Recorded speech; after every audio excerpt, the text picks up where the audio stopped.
Depuis que cette fille est entrée dans la vie de mon fils a changé. Tout le monde le voit, non? Hmm. Les femmes d'aujourd'hui, hein. On ne les reconnaît plus. Elles ensorcellent nos fils. Avant, Moussa était un fils exemplaire. Il venait me voir chaque matin. Il demandait ma bénédiction pour tout. Mais maintenant, c'est le silence. Il passe devant ma porte sans même s'arrêter. C'est comme s'il ne me voyait plus. Tout ce qu'il a dans la bouche maintenant, c'est ma femme a dit ceci, ma femme veut cela. Et moi, sa mère?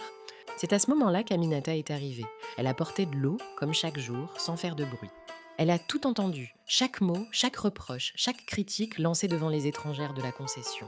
Avant, Moussa respectait sa mère, c'était sa priorité. Maintenant, c'est seulement ma femme. Ma femme! Le poids de ses mots était plus lourd que l'eau qu'elle portait. Elle n'a rien dit, pas un seul mot pour se défendre. Elle pense qu'elle a gagné son cœur, mais elle oublie que c'est moi qui l'ai porté pendant 9 mois. Elle s'est retirée en silence, emportant avec elle sa douleur et ses questions sans réponse. Jusqu'à quand? Si ça continue comme ça, cette maison ne connaîtra plus jamais la paix. Je vous le dis, mes sœurs. Tanti Mariama avait tout observé. Elle connaissait le cœur de maman Hawa, mais aussi celui d'Aminata. Dans une histoire, il y a toujours deux versions, et la vérité se cache souvent entre les deux.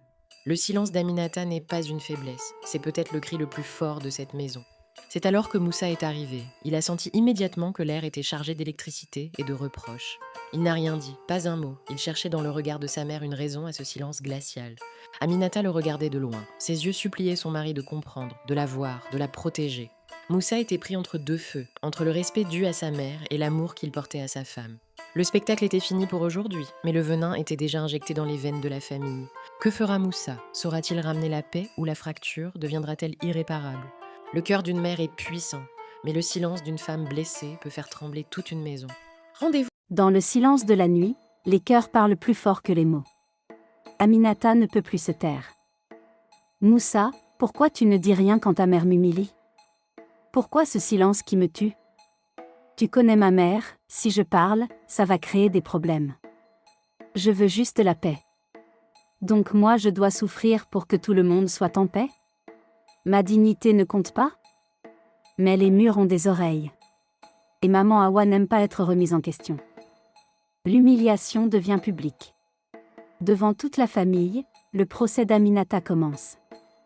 Dans cette maison, une belle-fille doit écouter sa belle-mère. C'est la tradition, c'est la loi. Le silence pèse sur la pièce, mais Aminata a décidé que ce serait la dernière fois. Maman, respecter ne veut pas dire accepter l'injustice. J'ai aussi un cœur. Et Moussa? Il reste là, comme une ombre. Son silence est plus bruyant que les cris.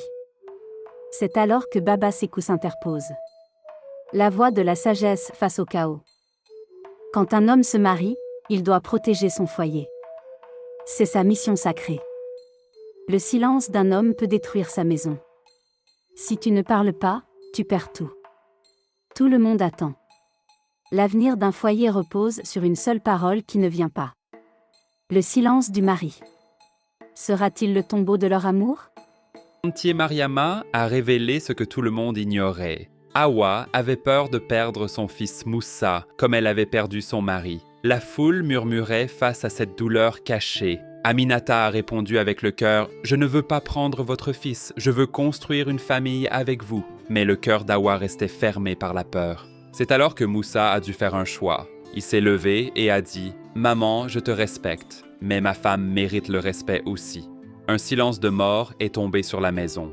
Maman Hawa était sous le choc. Pour la première fois, elle voyait l'homme qu'était devenu son fils, et non plus seulement l'enfant qu'elle craignait de perdre. Dans un élan d'amour, les larmes ont lavé l'injustice. Hawa a réalisé que l'amour ne se divise pas, il se multiplie. Elle a enfin ouvert ses bras à Aminata. Souvenez-vous de ceci, une maison ne tient pas debout avec la peur, elle tient avec le respect. Que la paix soit dans vos foyers.